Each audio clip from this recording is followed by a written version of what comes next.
Let's call this meeting to order. Okay. This is the meeting of the Finance Committee with regards to the National Food Authority. Today's hearing is a continuation of the deliberation and the budget of the National Food Authority. The last previous committee hearing was held on October 4, 2018. I call this hearing to order. The Philippine National Food Authority, or NFA, is responsible for ensuring the rice food security of the Philippines and the stability of supply and price of rice. It was restored to the Department of Agriculture along with the Philippine Coconut Authority, the Fertilizer and Pesticide Authority by Executive Order Number 62 issued in September 2018 by President Duterte. It has 7 billion suggested appropriation in 2019, which will use for the implementation of the buffer stocking program. Let me acknowledge the presence of Senator Kiko Pangilinan. Let me acknowledge also the resource persons and guests who are here. OIC Administrator Tomas R. Escares of NFA, Assistant Administrator Maria Mercedes G. Yakapin, Assistant Administrator Yolanda C. Nieves, Director Maria Fioreta S. Estoperes, Director Rex C. Estoperes, ano ba to? Mag-asawa.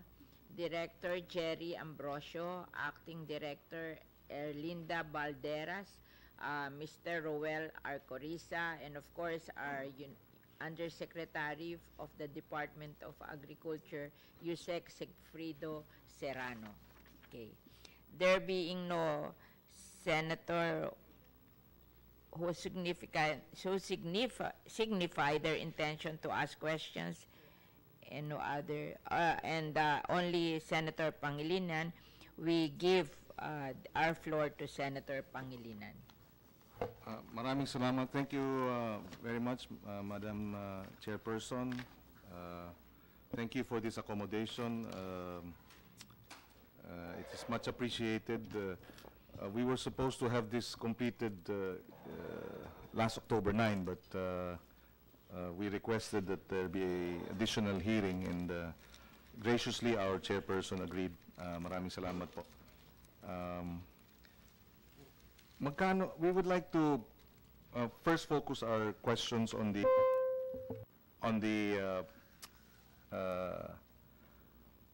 rice tariffication and its impact. No? Is there a plan based on initial discussions, what the NFA will be doing in the event of the enactment of the rice tariffication measure? Please go ahead. Yes, Your Honor. Actually, we have already presented our previous presentation on the budget for the 7 billion, and it includes importation. Wala na pong importation yes, sa rice tariffication. Because of what we heard, although we haven't officially received a communication regarding the BICAM, but what we heard from the radio, what we heard from the newspaper, and those information that reaches us, we changed that, and instead we focus on procurement. If we can, pwede ba, i-present yun. Yung subsidy for 2019, sir, to define everything, that would answer your question, sir. O, saan, OIC ka ng NFA before? Yes, saan ka dati? I used to be in 2017, ma'am. 2016, I used also to be an officer in charge before Administrator Aquino. I came after Administrator Dalisay. I stayed there for 8 months, then after which Administrator Aquino was appointed. Anong year ka nagstay? Anong months? From May of 2016 to January of 2017, ma'am. Okay. And before that, where did you come from? I used to be the the assistant administrator for operations. Okay. And, So you are coming from the I'm from rank the and file. the rank and From file, the ma'am. Yes, rank ma'am. and file. Okay, thank you very much. How many years have you been with the NFA? I had been with NFA for the last 39 years. Okay. In 1972. 46. I was in in 1978. Almost 40 years. Okay. Please, okay, go ahead. Use of city for 2019. 42 years. The new proposal. Slide 4. Slide. Wala po slide 4 yun. Slide. Yan, okay. No, the other one. Okay. Because of what we hear of this BICAM, the proposal of No, it's investigation. not hearsay. Okay. You So, will have no part in Thank you, ma'am, importation. but, we You will haven't be received buying official from the communication. local farmers. We haven't received official communication. So even then, we prepared this. With the tire support or subsidy, we focus on local procurement. And for local procurement, we intend to purchase or to procure 723,000 metric tons. That is equivalent to the 15 days buffer at any given time.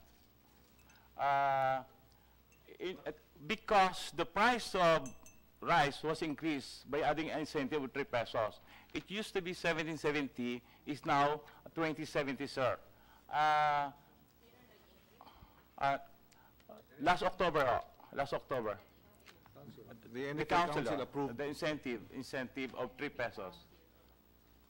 Yes, it is existing, ma'am. No, it's functioning, ma'am. It's there. We have a regular meeting with the council. Members of the NFA Council. The NFA Council is composed of the Secretary of Agriculture as the chair, the NFA Administrator, now I represent that as officer in charge. We have the NEDA. We have the Department of Finance. We have Central Bank. Central Bank. Central Bank. We have Trade. Ano pa rin, There are Mr. Diwa Gunigunda ang umatin po. 20 na ngayon ang purchasing, hindi na 17. The support price is still 17, ma'am. Only the 3 pesos was added per kilogram incentive. We call that buffer stocking incentive. So overall 20 pesos. Bali 2017 na ho siya ngayon, ma'am. And that is permanent.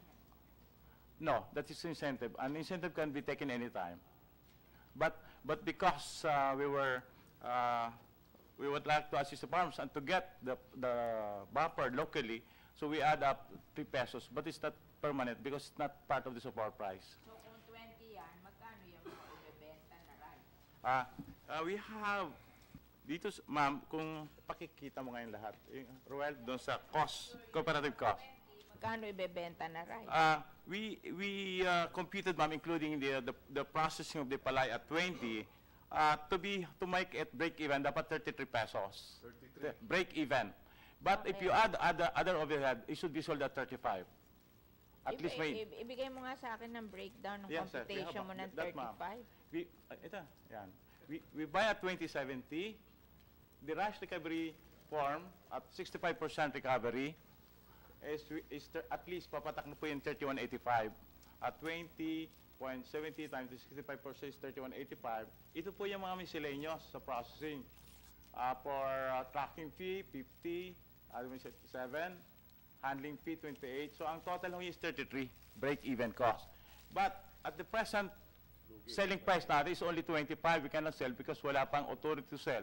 We are selling at 25. So logi ka na hugod ko dyan ng 8 pesos. Ba't naging 25? Di ba 27 to 32? May binibigay kayo sa inyong 25, ma'am. Kasi regular mail yung computation dyan. So, 8 pesos po yung short yan, ang lugi. Break even at 33, binibigyan ng 25. So the proposal is dapat para kumita man lang kahit konti, is so diesel at 35. Because the accepted retail price right now, consumers, yung accepted retail na hindi sila reklamo is 38. Now we are just selling at dito po, 25 pa rin. So we are proposing to increase at least locally, ma'am, locally, we have to sell that at least 33 or 35. O ngayon, magkano ba binebenta ng private? Ang cheapest? Ang cheapest po ng private, because we have the SRPs, 38 and 39. Usually, under the SRP proposed, mas mataas yung local kaysa sa imported rice. Ano yung SRP? Suggested retail price is yes, 38? Depending on the classification, Oo ma'am. nga, pero ano ang range? Ang pinakababa is 39 for the local, at saka yung 37 po yung imported. 37? Yes, ma'am. Meron pa mga 37. Okay. So, ito po yung expense. Okay, ibalik mo ulit sa budget, Roel. Pakita lang So natin. ano mangyayari sa'yo? Yung budget mong 7 billion, Ah. may lugi ka, saan? Kalahati lang ho yung if we intend to buy 723, would be spending around 14 billion 967 to purchase the 15 days buffer locally. So, sa ngayon po, habang nandiyan yan, what we are doing is roll over lang. We sell, and then we Yeah, incorporate. you roll Yes, ma'am. over. That's why it's very, very important that we increase the price of our selling price. Kasi naman accepted na sa commercials 38, 39. So at least we can sell at 35. Ano If we do that, sabi nung NFA Council? I have, kasi kaupo ko lang din naman ho doon sa it seems they are interested to that, to increase yung buying price, at least local procurement. The decision is to be made by the NFA Council eventually. Yeah, Di ba? magkano? They have to make that. 33. We have to prepare. Initially, I have talked to them during the initial meeting that we have. Amenable sila. Gagawin ho namin ng proposal that we have to sell our rice at a higher price. Pero alam mo, at 12 pesos na puhunan ng rice farmer, tapos bibilhin nyo ng 20? Yes. Ang laki-laki ng kita noon. Almost 7 over Nasa 40, mataas ang ROI, nasa almost 40% to 60% ROI. That would be farmers happy. Mahaba lang ang pasensya kasi bago mo makuha yung kita mo, matagal. In the meantime, At Bakit matagal? Ibibili ng NFA. saka initially ho rito, we limit our procurement to that total kasi for the buffer stocking purposes, we need only that for our 15 days buffer, just in case there would be emergencies. yes, Magkano ba ang baba ng rice dito na imported? Sa ngayon po yung pinaka-latest natin, in the first semester I have it, the data. yung landed lang. Yung landed cost natin, Dr. Jerry, andyan kanina, 18. Ito, dito. Andyan, Roel, please. Roel, dyan na lang. Itaas mo yung isa. Para makita niyo. Sige pa, isa pa. Andyan na ba? Imported. Isa pa. We have prepared for the question. Ito po, comparing the two, between the procurement, local procurement of palay, and the imported, right now, yung pa natin, arrival cost dito, na imported rice is average niya, arrival cost mo is 26.77 pesos.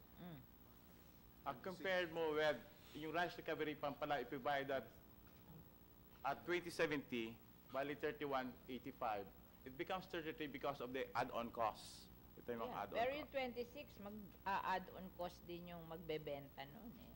O Aha. parang iyon yung equivalent na... But as far as the NFA concerned, ma'am, 25 ho kasi yung selling price natin eh. Ano? So, 25, kaya lugi po siya na hindi. Itataas nyo yan. 1.77. Parang hindi naman. Mali naman yun. So the landed cost of imported rice per kilo is 26. Yes, 77, sir. 26.77 Mataas pesos. na, no? Mataas na, sir, ngayon. It used to be 15 Before. pesos a few years Eh ago. baka naman sila nag-import NFA kaya mahal. And that's the open tender actually. Pero kung private ang mag-i-import, baka mas mura. Open tender yon, International 26. tender, ma'am. Actually, Kasi sa kanila, ang puhunan lang ng Vietnam is 6. Tayo 12. 6 sila eh. Oh. So, ipagpalagay mo na magtutubo sila, magkano nila gagawing rice? 6 sa palay eh. Di ang rice nun, mga 10, di ba? Tapos yung tubo nila, tsaka yung dito, malaki yung 26. Parang mahal yun. Medyo mataas. Parang 20 lang yan dapat eh, di ba? magkano yung per metric ton doon sa 26.77 per kilo? Kaya gusto nila mag-import. Diba? Kasi kung 6 lang ang, 10 lang. Believe ang average semester for the for 2000 is 491.36. 491. Yes. Mataas na. But it doesn't mean na lagi pong mataas yun, sir. Meron pa minsan bumababa. Opo. There are times na nakakabili lang tayo ng cheaper than that. We have 463, 464. But on the average, every time we import. So, ang patakbo niya is 481.85.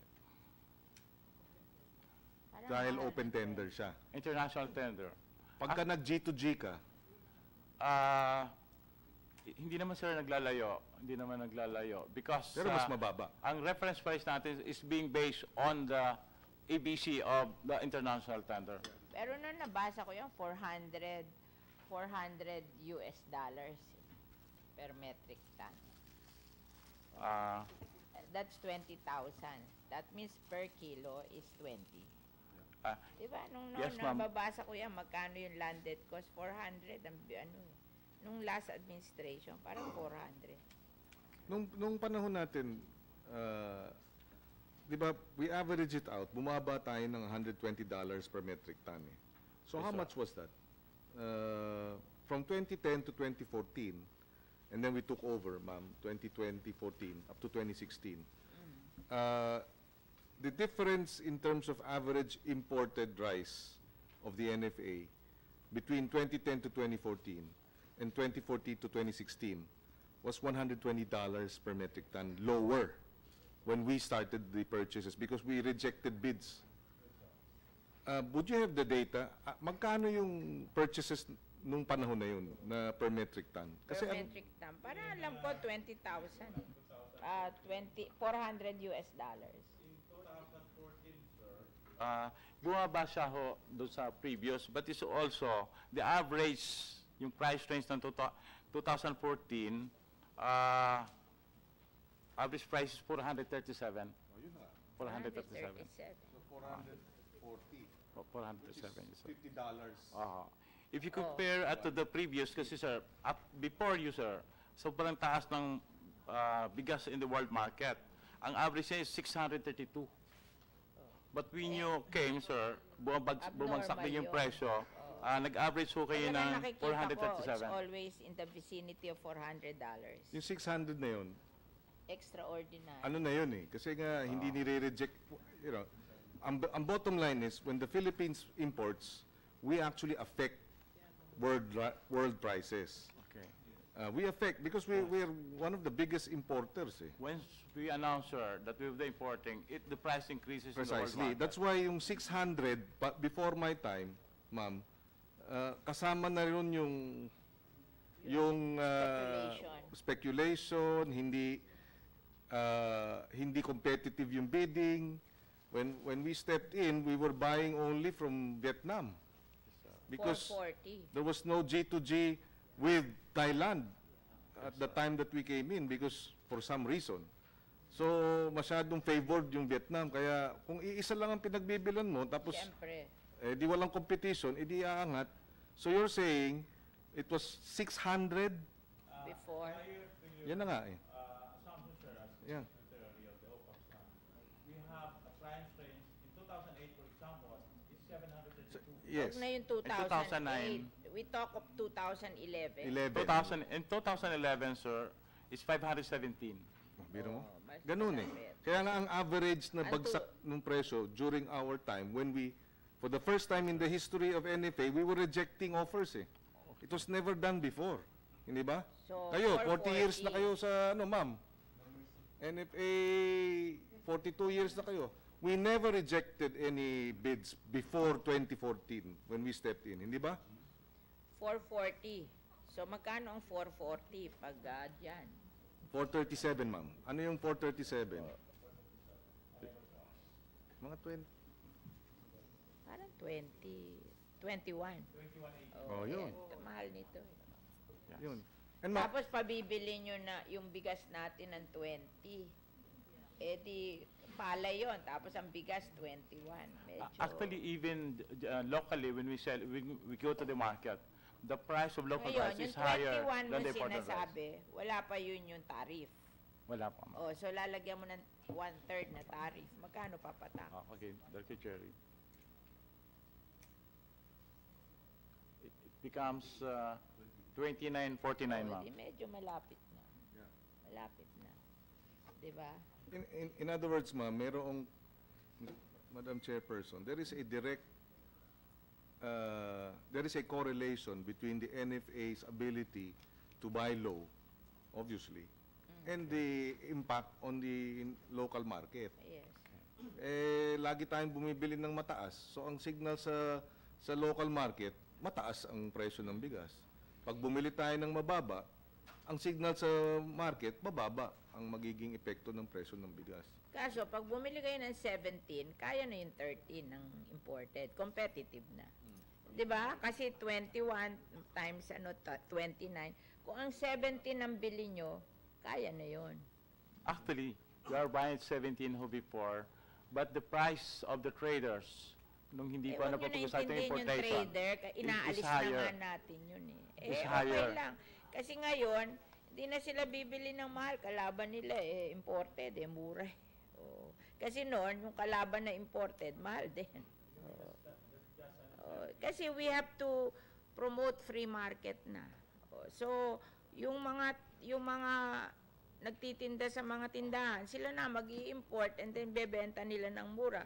So ngayon, yung mga traders, hindi na rin sila pwedeng bumili ng mahal. I think, ang maglalaban yung 17 at saka yung imported. Kasi sabi mo, 29 together with the tariff versus yung 17 na pag ginawa mong rice, nando sa vicinity rin ng 29. Yan na maglalaban.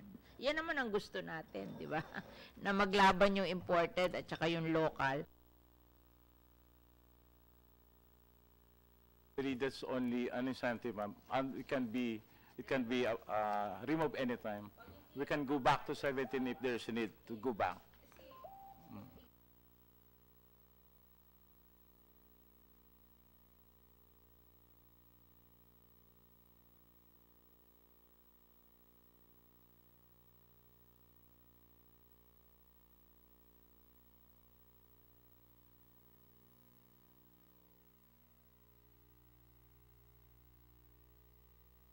And we're willing to bring it down. Pag nag-mechanization yan, bagsak agad yan ng 3 pesos.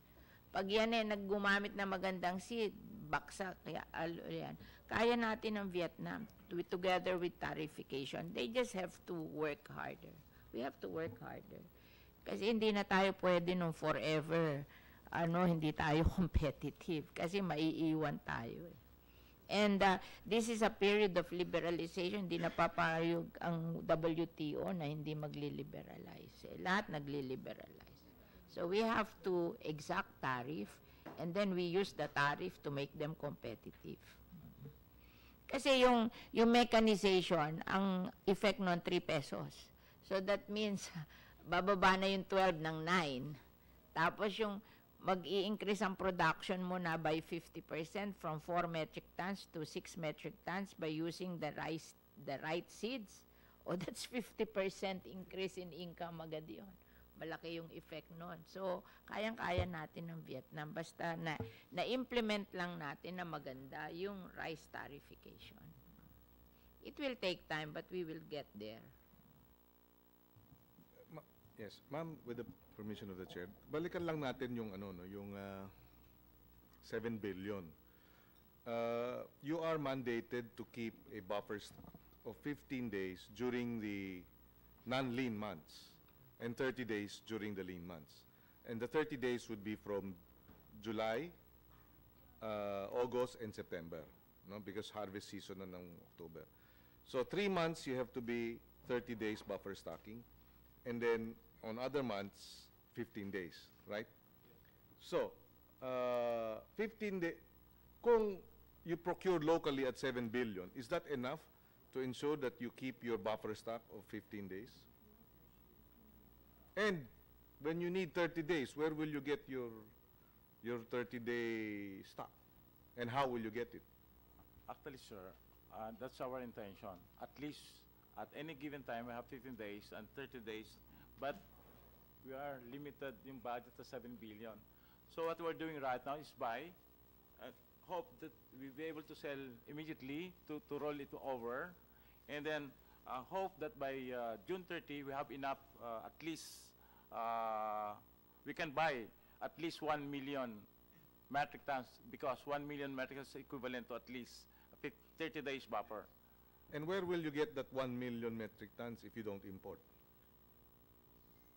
Locally.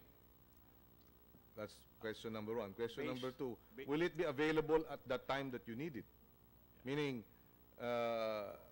will rice production locally be sufficient for you to be able to purchase, hypothetically, 1 million? 12 million metric tons ang production. O, kaya lang binibili ng trader. Eh, paano pang bibili ang trader ng mahal kung... Diba? O, ang competition nila, trader. But the trader will not buy expensive if the imported rice is cheap. Oh, so you can buy also. Yun nga problema natin, baka walang enough na bibili ng rice ng local kasi mura ang imported. Diba? Kaya maganda rin na mamimili sila. Kasi ma-assure na merong market. Kasi ang production ng local is almost 12 million metric tons, diba, ng rice. Diba? Oh. So, kung 1 million lang bibili nyo, meron. Oo, kaya lang, hindi sila nun nakaka-compete sa trader kasi yung traders mas bumibili kesa sila. But ngayon, ang focus na lang nila, mamili sa local. Wala na silang confusion. All you're going to do is buy from local. Di pagbubutihin nyo pagbili sa local. Meron naman bibili, ayaw nila bumili. Yes, please. Back to your question, Your Honor. Your question about the timing. Actually, yung bulk ng ating harvest is during the October to December period. Kaya In other words, 40%, yes. 40% of your annual harvest comes in October, November, and December. Yes, sir. Right. That's why, when you ask that if we have enough 30 days buffer from January to June, hindi natin magagawa. Because during the summer crop, very nil lang po yung production compared mo with the October. So yung timing. So,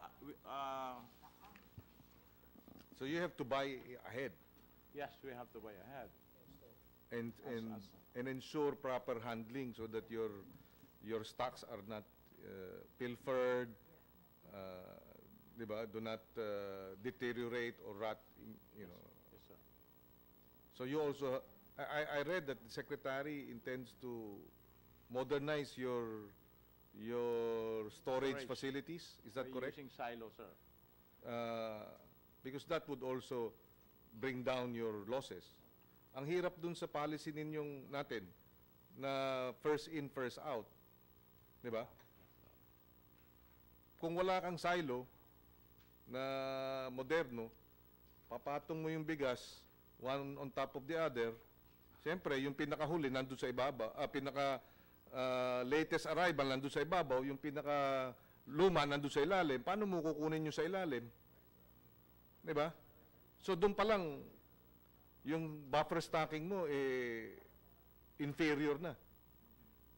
So is there an effort to precisely modernize your buffer stocking so that when you're focused on that, diba, you might as well, you have to be the best at it and not be hobbled by inferior antiquated methods.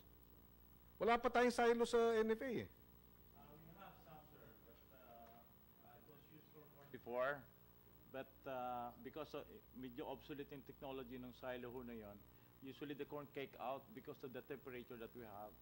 Masyado pong humid ang temperature natin dito compared with other countries. So nag-cake Yes, out. but for rice, wala. Sa rice, wala pa, sir. Precisely. Diba? So, Di ba, halimbawa, nag-stock ka ng rice,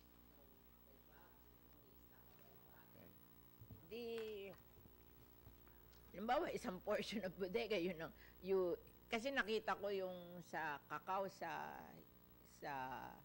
Indonesia ganyan din, nag-i-stock lang sila din by bags Alam, may dates yung mga naandun, yun yung unang dumating, ito yung sumunod na dumating, ito. Ibig sabihin, naka-arrange yung bags according to dates. Oo. Nakita ko yung Cargill warehouse sa Indonesia. So, pwede nyo rin gawin yun na yung dumating na luma, ito, may date. O, may date yan, may date yan. So, paglabas, kung sino yung unang dumating, first in, first out, di ba? Hindi naman nyo paghahalu-haluin eh. Depende sa dating ng rice eh. Kasi nakita ko yan eh. Sa Indonesia, ano din eh. Yung kakao, ganyan din eh. May mga dates yung warehouse nila kung kailan dumating yon. Ano. Kaya alam din nila yung first in, first out, di ba? Actually, sir, Your Honor, we're doing it right now. We have bean cards. For every pile, we have bean card stating the date, and we're doing it. It's not very... It's very easy as like the silo. Yes, it's not cost easier. effective. But as far as the bean card that we're putting it, stating the date of the procurement or the arrival, we have it. We're doing it right. Bigyan kayo ng budget doon. Di ba? Yun nga 7 billion nila sa inyo eh, medyo mabigat na yan. Especially with what's happening. Kasi alam mo, when you're given a budget and you're not doing a good job, the more na ayaw nila ibigay yung budget mo. Pag you're doing a good job, they're more generous with your budget, diba? But what happened to us, eh kayo sinisisi doon eh. Kaya tingin ko malabo pang dagdagan ng budget nyo.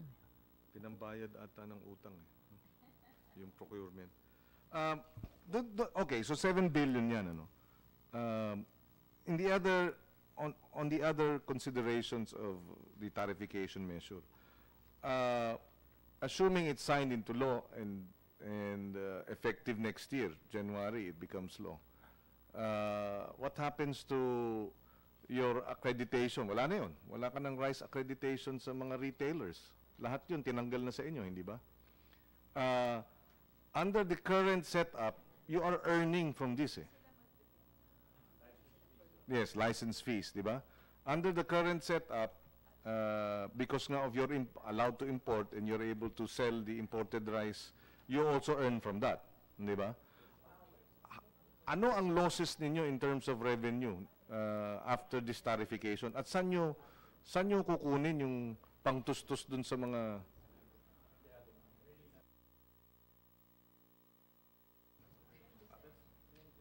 Sweldo ba? Anong mangyayari? Oh. How do you, diba, how will this affect your operations? Regulatory, sir. Yes, tatanggalin na yung regulatory. Hindi na kayo Pag tinanggal ho yung regulatory, sir, una niyan, all the retailers will not be licensed anymore. Wala na yung control. Yung monitoring natin, wala na dyan. Pangalawa, kumbaga, sabihin na natin basic commodity yung corn, not corn, not rice, something that's not regulated. Well, water is up to a certain degree, no? But yeah, water, imported water. Wala namang kailangang kumuha ng permit to import water, di ba? O gas and oil. Deregulated yan, di ba? So, all you need to do is have a business permit, di ba? And that's it, di ba? So, ganun ang mangyayari sa rice. Di ba? Business permit na lang at wala nang papel ang NFA, no? So, how will this affect your overall operations in terms of one, the revenue that you, and then two, the people who are doing this, you're going to have to go through an entire re-engineering. Hindi ba? okay. Di ba? And hindi, yun na nga, retrenchment is that a natural part of the process because you're no longer attending to the regulatory functions that you, di ba? You will have to retool. I think, miski pa yung walang ganyan na major, I remember, Secretary, the previous Secretary of Public Works, si Babe Singson, when he took over Public Works, he told me that he was given 20% budget for, budget for 20% retrenchment of the Department of Public Works. So even though walang reorg, pwede magbigay ang DBM ng budget for retrenchment. Para yung mga gusto na magpalit ng career, maka-retire sila and then go to another career. Oo. So it's not only about kasi nag-reorganize tayo ng NFA. Talaga naman pag gustong nagbibigay sila ng budget for retrenchment. In fact, Secretary Singson told me that kung siyang nasunod, gusto niya 30%. Nag-retrench siya ng 20% sa Secretary of sa Department of Public Works and Highways. I think there will be a budget for retrenchment. Ilan ang empleyado ninyo ngayon? At least 4,200, sir. And of the 4,200, how many are involved in regulatory? Around, I think it's around 400, sir. 400 is So engaged they for will be regulatory. directly affected? Yes.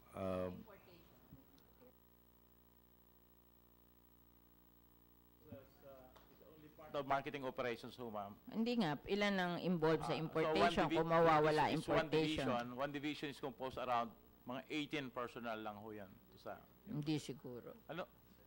But kasi po additional workload lang ho yan eh. Well, for Oo, example, but when your agency magiging local na lang ang operation nyo, wala na yung importation, walang regulatory, ilan tingin mo mawawala? we have a division for importation composed of 20 personnel, including division chief. And that belongs to one department of the marketing operations, which deals of every aspect of operations, including the local procurement, ma'am. So that in the field, for example, a regional director, the manager, and those engaged in the port business, isa lang hong tao yan, additional workload lang nila yung importation. So it doesn't matter, yun pa rin yung tao that are involved in the importation at local government at saka yung pong local procurement.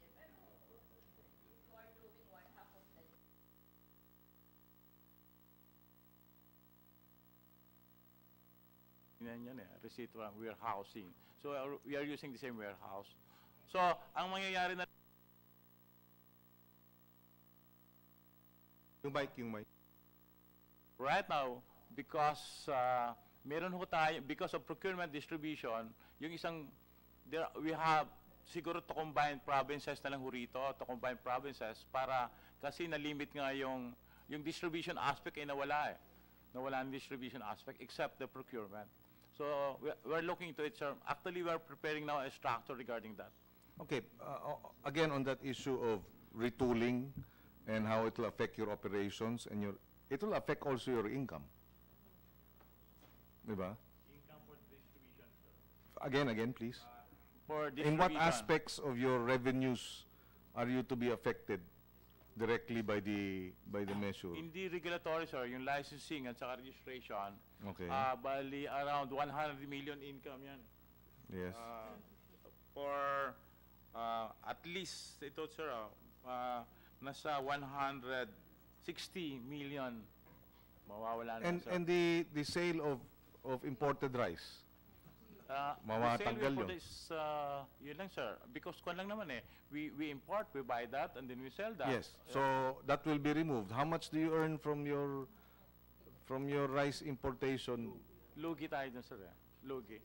Lugi ho tayo. So laging lugi yun? Laging lugi tayo, at least by 3 pesos.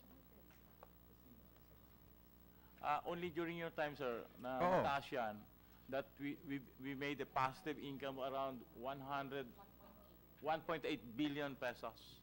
Because we bought low, diba? And we were able to manage the stocks properly, and that's why kumita tayo. Depending on the So price you're in the saying market.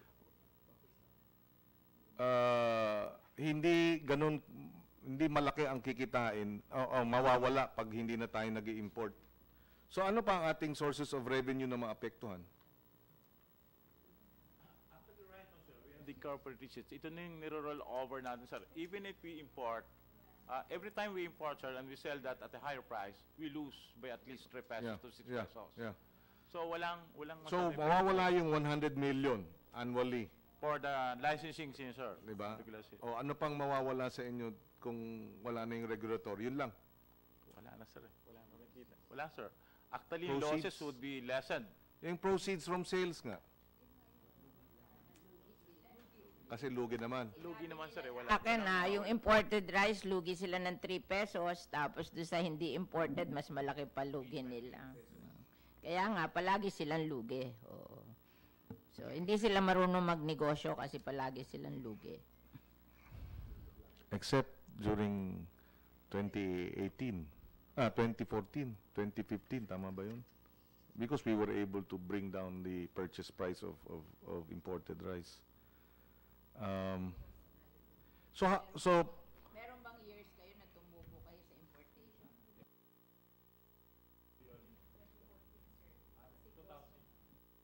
14 AMRC, please. Ito sir, 2014. Gross income tayo sir doon. Oo, 2014. that was the year I 2014, took sir. over May 2014, di ba? 2014 sir.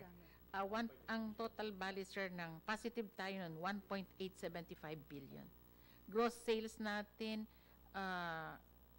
income kagad tayo ng 3.6. Because the policy then was ihiwalay, di ba? Separate books yung, di ba? Yung imported rice. 30 pesos kasi sir ang selling price natin. We were approved then to sell at 30 Yes. pesos, 15% profit.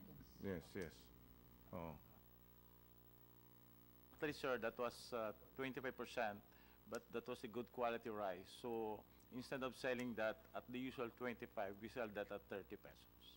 Yeah. That's why we earn 1.8 million. 32 nila sinesel. Plus 2 sila. Mas maganda ang kita dun sa 15% broken, di ba? Usually that is 25% broken, sir. That was upgraded to 15% 15. broken because of the good quality that we procure.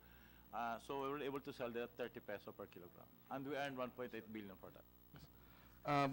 Ma'am, on another note, ito yung mga past issues that I'd like to know if there is any movement. Yung concerns about if you will recall, ma'am, you were chairing that committee hearing, and the former administrator was still there, and he said he would look into it, no? Because there were precisely allegations of rebagging.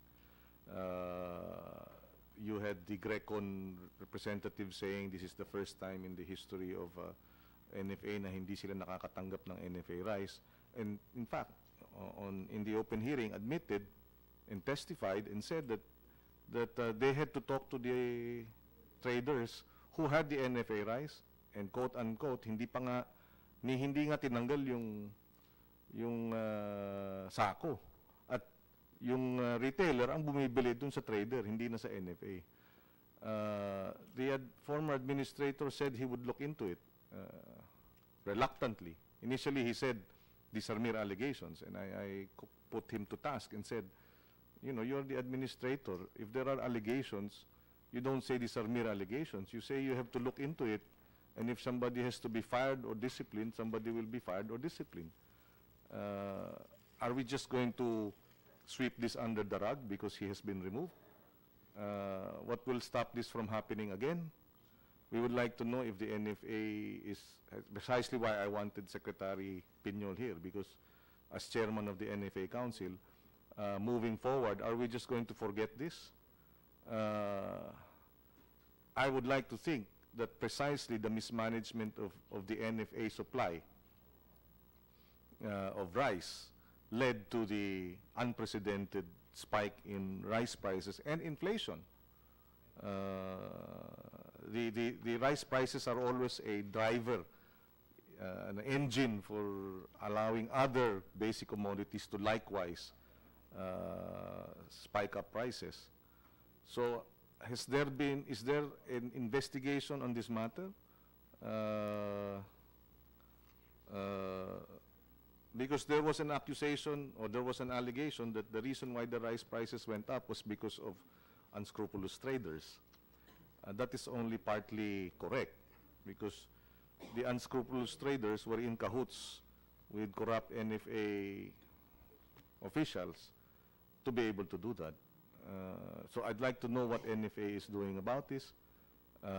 Not only this, the report on favored, in fact, this was also mentioned by Senator Grace Poe. The report that favored traders were being given accommodations at the, sa Bulacan pa. May mga pangalan pang ang binanggit si Senator Grace Poe. Anong ginawa ng NFA dito? Mabuti nga't medyo humaba yung panahon dahil before we are having this hearing, because this now gives you the time to decide as a council and as a administrator and as chairman of the council, anong gagawin natin dito sa nangyaring hindi maganda. Kayo ang sinisisi bilang NFA doon sa problema ng, hindi ba? Ito pa, illegal sale of NFA buffer stock of Region 8, di ba? Nilipat at binenta sa mga favored Bulacan-based private rice traders. 235 million or 10.4 million kilos of NFA rice. Di ba? Tapos 10.4 million kilos of rice, equivalent to buffer stock of 3 days. Unwarranted transfer of buffer stocks from Region 8, protested by ranking NFA officials. See, so among your rank and file and your managers are professionals who protested. What happened to this? No? Yung Mutya Rice Mill of Bulacan, doon daw nilipat yung Region 8 buffer stock.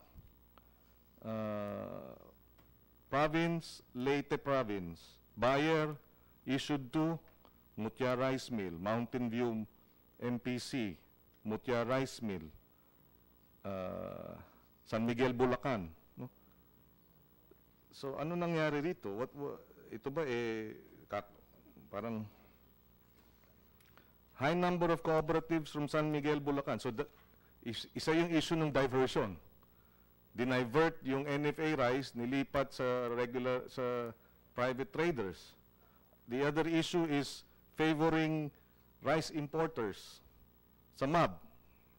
Yun yung inimbestigahan ko nung chairman ako ng Committee ng Agriculture.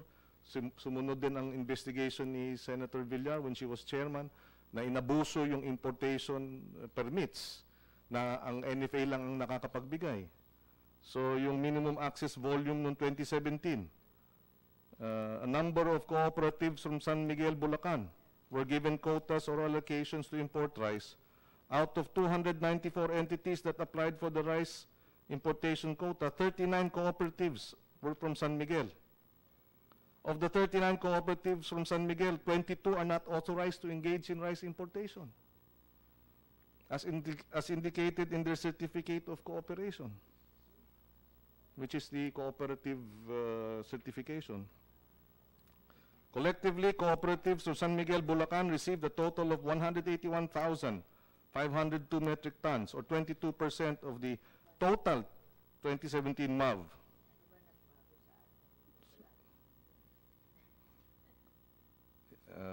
Tama.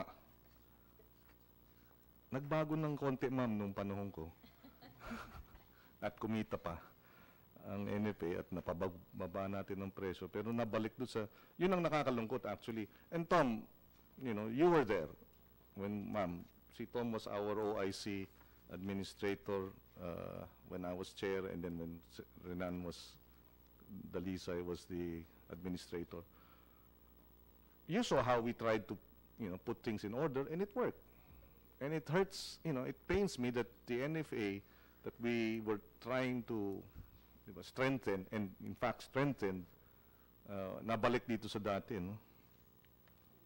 Tapos to ensure that the said cooperatives were given the quota, a certain Mr. Richie Carpio, NFA executive assistant, was made a member of the post-qualifying team. So, yun, di ba? So, may problema dun sa diversion and rebagging. May problema dun sa MAV na mukhang pinaboran ng iilan lamang. Binago pa daw yung country of origin para lang ma-accommodate yung iilan.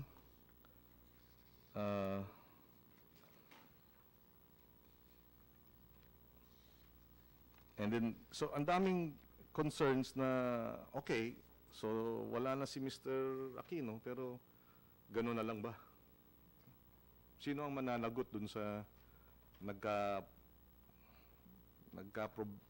kaletse-letse yung ating rice supply at gutom ang kapalit, no?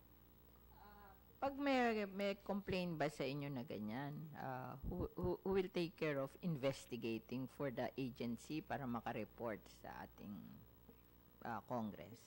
Whom do we talk to na mag-i-investigate para mag-report? Sinong part of the agency yon? Legal. And we have the internal audit. Sino legal nyo? Attorney Villafuerte. Hindi na lang ko sino. We have Attorney Villafuerte. Join us. Para alam natin, di ba? Para alam namin kung sino tatawagan para mag-report. Good morning, Your Honors. I am Attorney Villafuerte from the Legal Affairs Department of the NFA.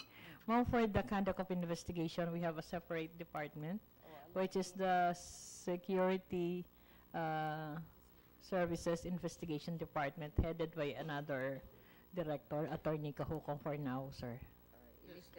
Ma'am, just for the information of the chair, and I guess some of you already know this, when we chaired the council, we actively engaged with the SSID. We filed cases against rice traders, and we also filed cases or we disciplined NFA managers. Ngayon parang wala. What's the meron name bang of that na-discipline na? agency? Security and... Security Your Honors, Service Security Services and Investigation Department. Sino head nito? Acting Director, Attorney Ernesto Kahukong, Your Honor. Director, Attorney, Ernesto Kahukong. You're a lawyer, hindi ba? Yes, sir. Diba? and sino kuha nyo? Sir, we have new, ma'am, you have new COA. Sino nga?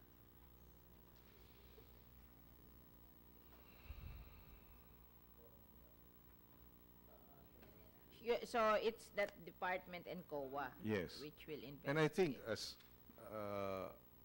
as chair of the NFA Council, Secretary Piñol will also have to answer for this. I had to answer for all of that as chairman of the board of the NFA Council. He is now your chairman. So that's why I wanted him here also. Sino ang COA nyo?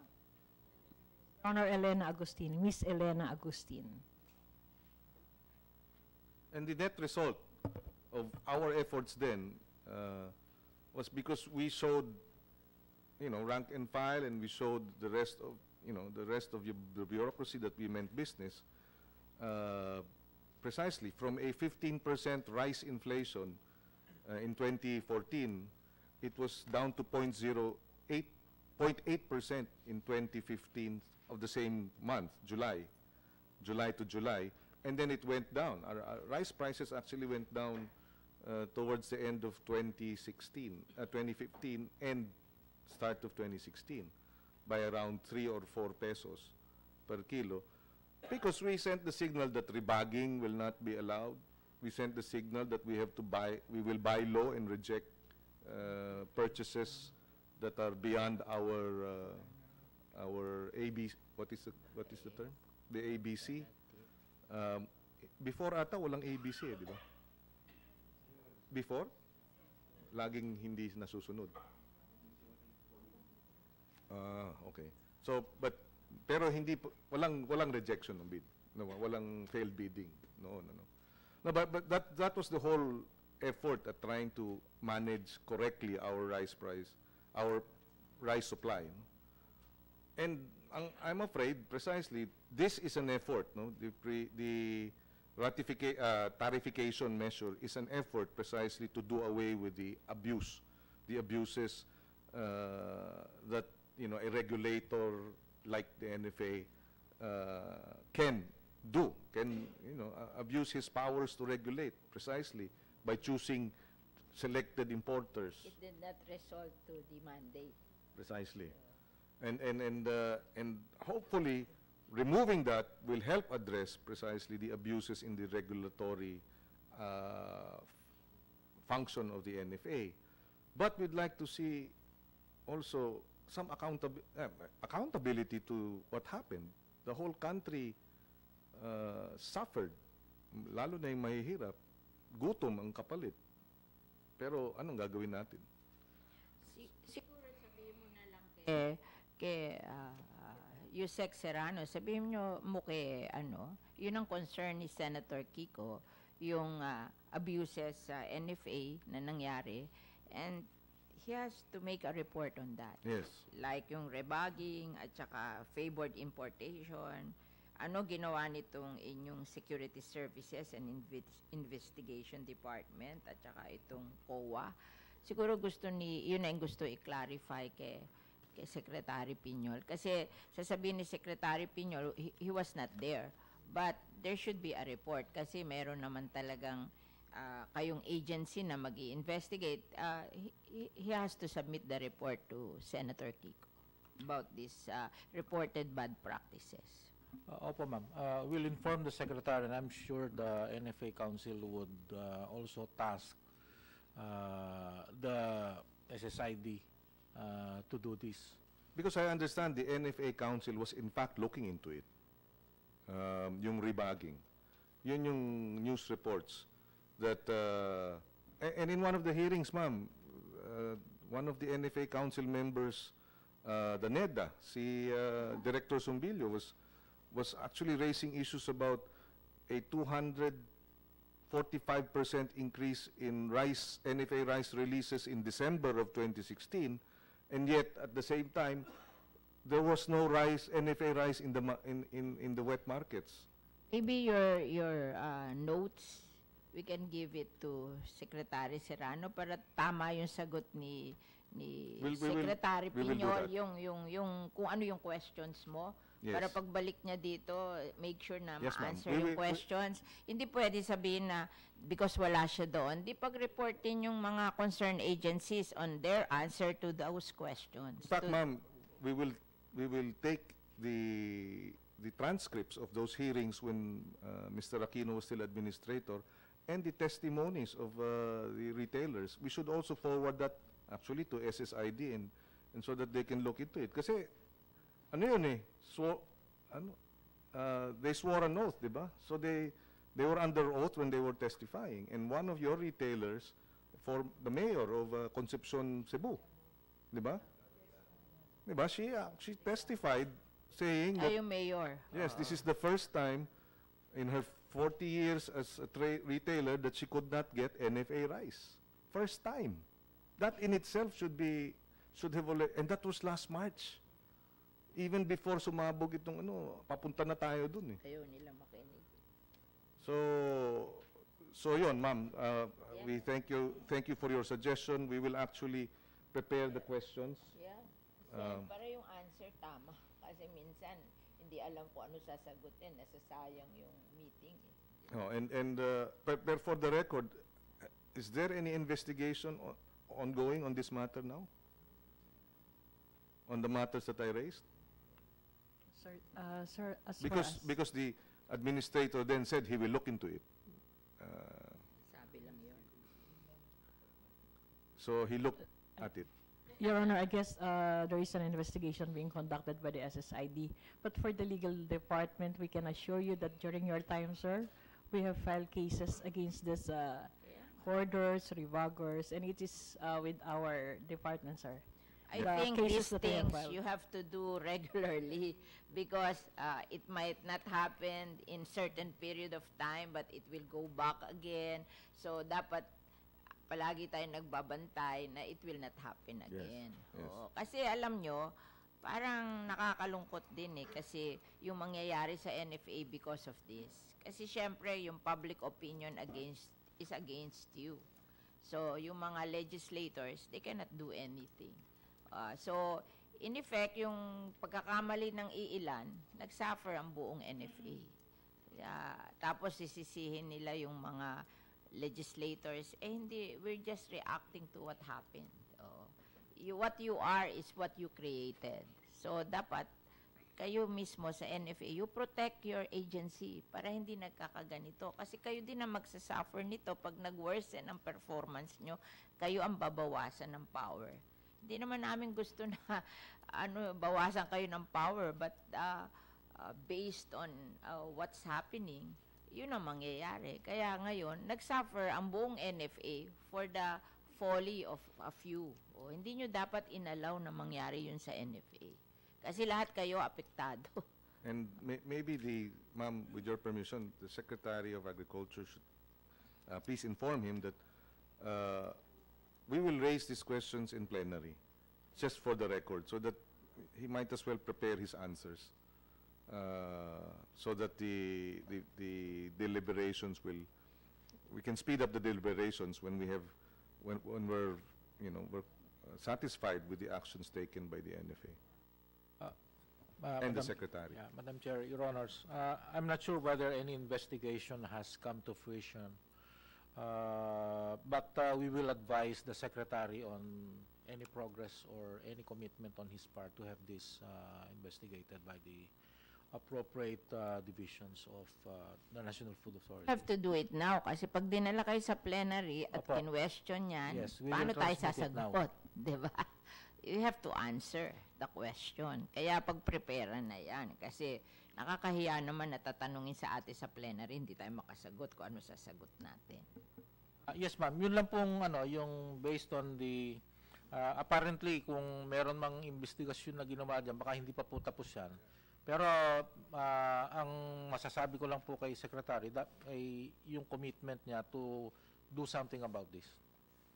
Thank you, ma'am. Ma'am, just one last, just a few more questions on the status of our importation because I understand hindi nagka-problema at hindi na-approve yung huling 203,000 metric tons importation. Ano na ang status nun? Tsaka kailan papasok yun? Ano ngayon? We are now harvest season, di ba? Your Honor. I understand it. You rejected, no? Yes. Oh no, you did not reject. They refused to participate. They refused to offer. No? They offered. Okay. Ito. Okay. Okay, sir. The 250,000 that we have bidded out last May, only 47 were availed of. And then we have again. Sino yung 47 na yun? 1,000 metric tons. That is G2, G2P yan, sir. G2P. Yes. So open tender. Open tender. Okay. And then after that, So kulang ka ng 203. mayroong kulang 200. And this was May, no? Yes, May. Yung open tender. And then this No, 250,000 NFA Council approved procurement was when? When was it approved? If you did it in May, then then the council approved it in March? Go ahead. Go ahead. Sorry, go ahead. With your respect, it was October 8, no?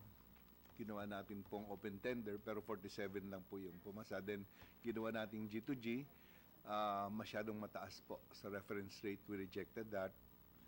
Then, yung October 8, 47,000 metric tons, when did the NFA approve the procurement of importation of rice? September po. September, okay. That is based on the 9184. Okay. So, 47,000 lang po ang inaccept natin. Then after that, the 203,000, kinuha nating G2G. So, ang nangyari po ay mataas sa reference rate natin. Then, nung inulit po natin, nag-regrets na po sila. Okay, and then, so kulang ka pa ng 203,000 metric tons? Yes, sir. Yes. Then we bid it out again, international open tenders of 500,000 last October. Last October 20. And it's all taken out, sir. So we're Okay. expecting an arrival of 250,000 not later than December 31, and another 250,000 not later than the end of January. Okay, so that will now cover for the 203,000 that you were saying, hindi But pa? the 200,000 would be again bidded out this Wednesday using so the meron G2G. pa? Yes, sir. Isa na lang yan. 203,000. Okay. How are rice prices in the local market? Bumababa na ba? Bumababa sila, sir, especially with the implementation of this SRP. Hindi tumataas doon. Actually, ma'am, we can find the commercial rice, yung well milled, we can find 36 pesos na. 36, and then we have the mostly, actually 38, 37.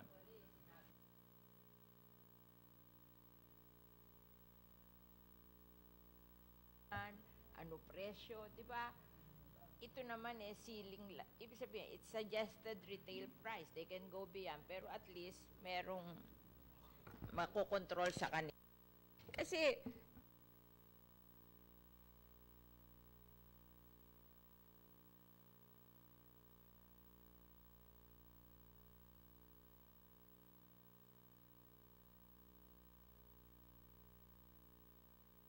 Okay, so meron ng 36, 38.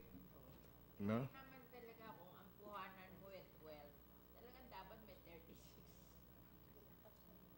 So, can you also submit to the committee the month-to-month, sabihin na nating deflation, yung reduction in price in the local market para makita natin na? When it started, how it went up and how it went down. Tsaka may harvest na ngayon so naturally bababa ang presyo, di ba?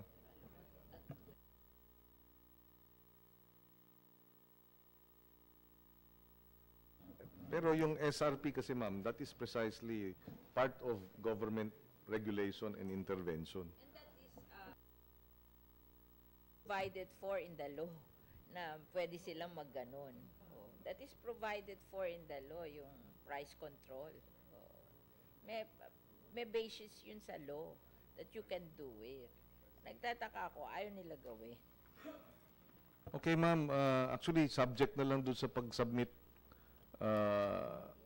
and then we will take it from there ma'am. That we want that answer. We want answers to those questions regarding the investigation on the rebagging and the investigation on the MAV importation and what the NFA Council and the NFA management will be doing about it. Yes, we will forward the questions based on the previous hearings actually on the matter. Okay, there being no senator who signified their intention to ask questions, except Senator Pangilinan, and Senator Pangilinan is asking for answers to his questions. We would want that those questions will be answered before Friday. Before Friday, anong date yung Friday? 30 and 20. November 30, so that we can be prepared for the plenary hearing, which we think will start Monday, December 3. Oo.